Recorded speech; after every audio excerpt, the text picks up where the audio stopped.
জ্বরে কাঁপতে থাকা একটা মেয়েকে যখন তার নিজের আপনজনরাই পরীক্ষার হলে যেতে দিল না, তখন সে জানত না তার হয়ে প্রতিশোধ নিতে স্বয়ং যমদূত হয়ে কেউ একজন ফিরে আসবে। ঠিক কি করেছিলেন অনুভব? কেন মাঝরাতে সুদেবের সাজানো সংসার তাসের ঘরের মতো ভেঙে পড়ল?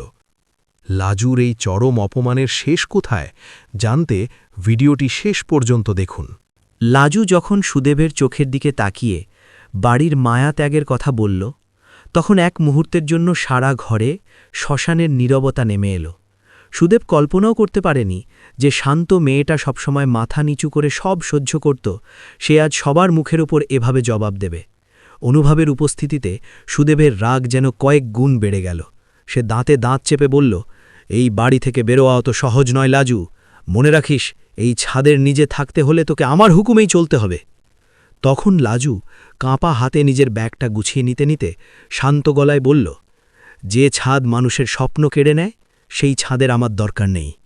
অনুভব লাজুর এই সাহস দেখে মনে মনে গর্ববোধ করছিল। সে বুঝতে পারছিল আজ একটা মেয়ের নতুন জন্ম হচ্ছে। কমলা একপাশে দাঁড়িয়ে রাগে ফুঁসছিল। সে সুদেবকে উস্কানি দিয়ে বলল, দেখলে তো সুদেব, এই বাইরের ছেলের সাহসে লাজু আজ কেমন নাচছে। একে আজ যদি উচিত শিক্ষা না দাও, তবে কাল পাড়ার লোকে আমাদের মুখে চুনকালি দেবে। সুদেব আর স্থির থাকতে পারল না। সে লাজুর হাত ধরে হ্যাঁচকা টান দিল, কিন্তু ঠিক সেই মুহূর্তে অনুভব সুদেবের হাতটা শক্ত করে চেপে ধরল। অনুভবের চোখের দৃষ্টি তখন আগুনের মতো জ্বলছে। সে বলল, গায়ে হাত দেওয়ার সাহস করবেন না সুদেববাবু। দিন বদলে গেছে, এখন আর জোর করে কাউকে বন্দি করে রাখা যায় না। সুদেব হাত ছাড়িয়ে নিয়ে চিৎকার করে বলল, তুমি কে হে আমাদের ঘরের বিষয়ে নাক গলাতে এসেছ? লজ্জা করে না পরস্ত্রীর জন্য এভাবে ওকালতি করতে?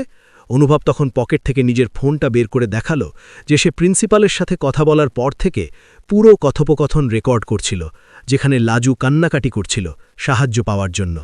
অনুভব বলল, আপনার এই অহংকার আর জেদ আপনাকে খুব শীঘ্রই বিপদে ফেলবে। আমি কলেজের পক্ষ থেকে আপনার বিরুদ্ধে মানসিক এবং শারীরিক নির্যাতনের অভিযোগ আনতে পারি। তখন লাজু চোখের জল মুছে ঠাম্মির ঘরের দিকে এগিয়ে গেল। ঠাম্মি বিছানায় বসে সব শুনছিলেন। লাজু তার পায়ের কাছে বসে বলল, ঠাম্মি, আমি চলে যাচ্ছি, আমাকে আশীর্বাদ করো। ঠাম্মি কাঁদতে কাঁদতে বললেন, তুই যা দিদিভাই, এখানে থাকলে ওরা তোকে জ্যান্ত মেরে ফেলবে, তুই নিজের পায়ে দাঁড়া।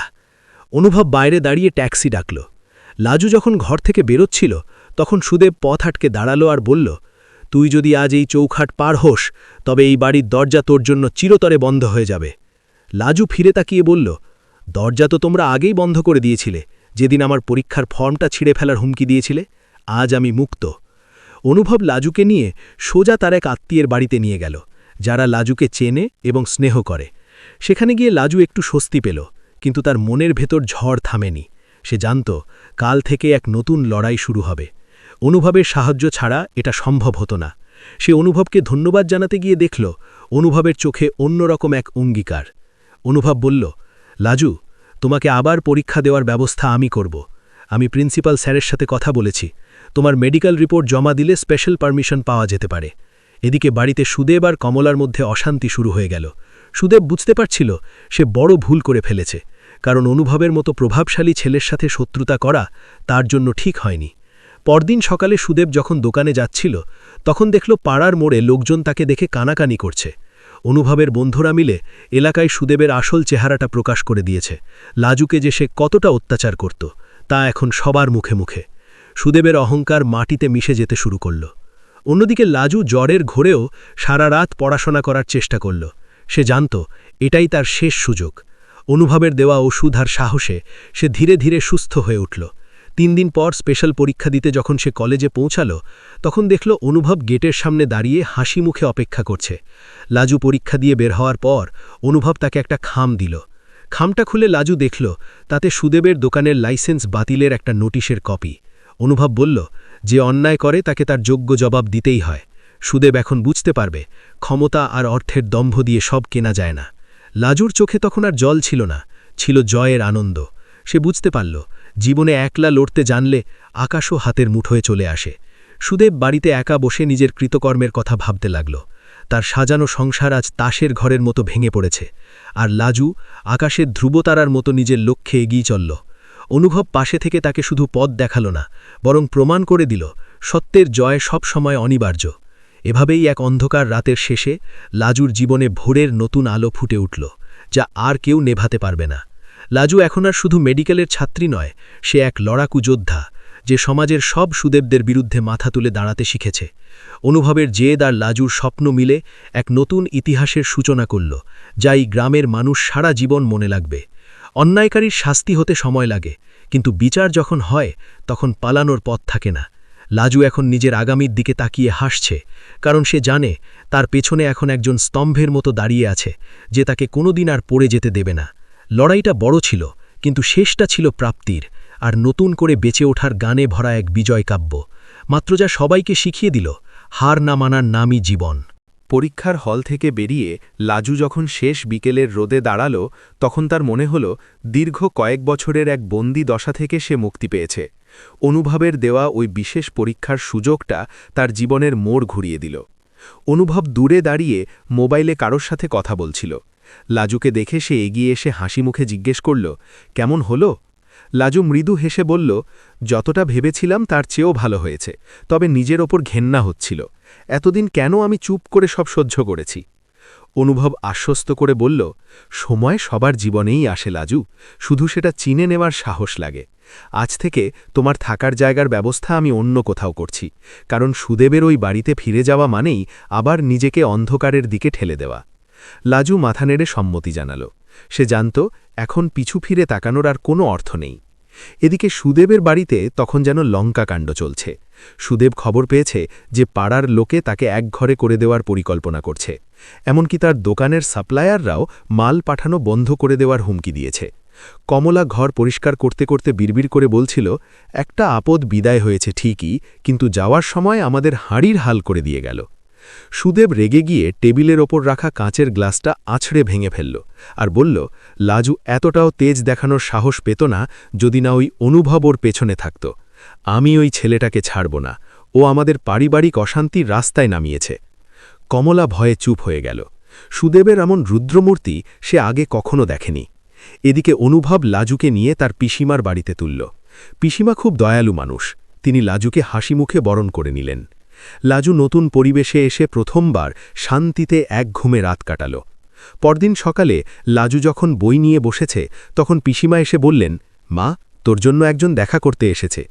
লাজু অবাক হয়ে বাইরে এসে দেখে অনুভব দাঁড়িয়ে আছে, তবে তার সাথে একজন পুলিশ অফিসার। লাজু চমকে গেল। অনুভব শান্ত গলায় বলল, ভয় পেও না লাজু, ইনি ইন্সপেক্টর রায়, আমি ওনাকে সব জানিয়েছি। সুদেব তোমার ওপর যে শারীরিক নির্যাতন চালিয়েছে তার জন্য একটা এফআইআর করা দরকার। লাজু প্রথমে ইতস্তত করছিল, কিন্তু অনুভবের চোখের দৃঢ়তা দেখে সে রাজি হয়ে গেল। সে বুঝতে পারল এখন যদি সে দুর্বল হয়ে পড়ে তবে সুদেবের মতো অপরাধীরা আরও শক্তিশালী হবে। পুলিশ যখন সুদেবের বাড়িতে হানা দিল তখন পাড়ার লোক জড়ো হয়ে গেল। সুদেব চিৎকার করে বলতে লাগল, আমি আমার স্ত্রীর বোনকে শাসন করেছি, এতে পুলিশের কি করার আছে? কিন্তু যখন লাজুর জমানো কিছু ছবি আর ডায়েরির পাতা পুলিশ দেখাল, যেখানে সে তার যন্ত্রণার কথা লিখে রেখেছিল, তখন সুদেবের মুখ ফ্যাকাশে হয়ে গেল।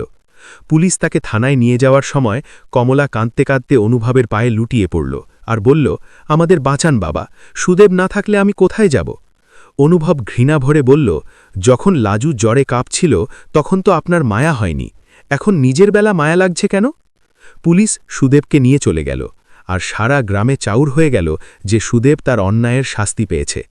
লাজু এই খবর শুনে একটুও বিচলিতা হল না। সে এখন শুধু তার রেজাল্টের অপেক্ষায় দিন গুনছে। পড়াশোনার পাশাপাশি সে এখন পিসিমার হাতের কাজেও সাহায্য করে। অনুভব প্রায়ই আসে লাজুর খোঁজ নিতে। তাদের দুজনের মধ্যে এখন এক নিবিড় বন্ধুত্বের সম্পর্ক গড়ে উঠেছে।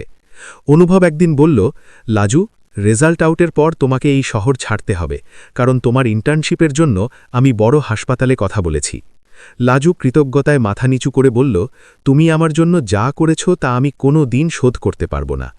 অনুভব হাসল আর বলল, শোধ করার কিছু নেই, আমি শুধু চাই তুমি একজন বড় ডাক্তার হয়ে সুদেবের মতো মানুষদের চোখে আঙুল দিয়ে দেখিয়ে দাও যে নারীরা অবলা নয়। কয়েক মাস পর লাজু তার রেজাল্ট হাতে পেল। সে শুধু পাশই করেনি, বরং কলেজের মধ্যে সর্বোচ্চ নম্বর পেয়েছে। এই আনন্দ সংবাদে পিসিমা বাড়িতে মিষ্টি বিলি করলেন। অনুভব খবরটা শুনেই লাজুর জন্য একটা নতুন অ্যাপ্রন আর স্টেথোস্কোপ উপহার নিয়ে এলো। লাজু যখন ওই সাদা কোটটা গায়ে জড়ালো তখন তার মনে হল সে তার হারানো সম্মান ফিরে পেয়েছে। সে ওই দিন বিকেলে একবার সুদেবের বাড়িতে গেল। কমলা তখন বারান্দায় একা বসে ছিমুচ্ছিল। লাজুকে দেখে সে যেন ভূত দেখার মতো চমকে উঠল। লাজু কাছে গিয়ে বলল, আমি চলে যাচ্ছি দিদি, তবে যাওয়ার আগে তোমাদের ক্ষমা করে দিয়ে গেলাম, কারণ ঘৃণা নিয়ে জীবন কাটানো যায় না। কমলা কোনো কথা বলতে পারল না, তার চোখে তখন অনুতাপের জল। লাজু বেরিয়ে এসে অনুভবের গাড়িতে উঠল। অনুভব বলল, এবার আমাদের গন্তব্য নতুন শহর, নতুন স্বপ্ন। লাজু জানালার বাইরে দিয়ে ধাবমান গাছগুলোর দিকে তাকিয়ে ভাবছিল, একসময় যে মেয়েটা জ্বরে কাঁপছিল আজ সে অন্য মানুষের জ্বর সারানোর দায়িত্ব নিচ্ছে। জীবন কত বিচিত্র, আর লড়াকু মানুষের জন্য আকাশ কত বড় হতে পারে তা সে আজ মর্মে মর্মে উপলব্ধি করল। অনুভব গাড়ি চালাতে চালাতে গুনগুন করে গান গাইছিল, আর লাজু ভাবছিল এই ঝড়ের পরেই বোধহয় জীবনের সবচেয়ে সুন্দর রামধনুটা তার জন্য অপেক্ষা করছিল, যা তার বাকিটা জীবন রাঙিয়ে দেবে নতুন আশায় আর নতুন উদ্যমে।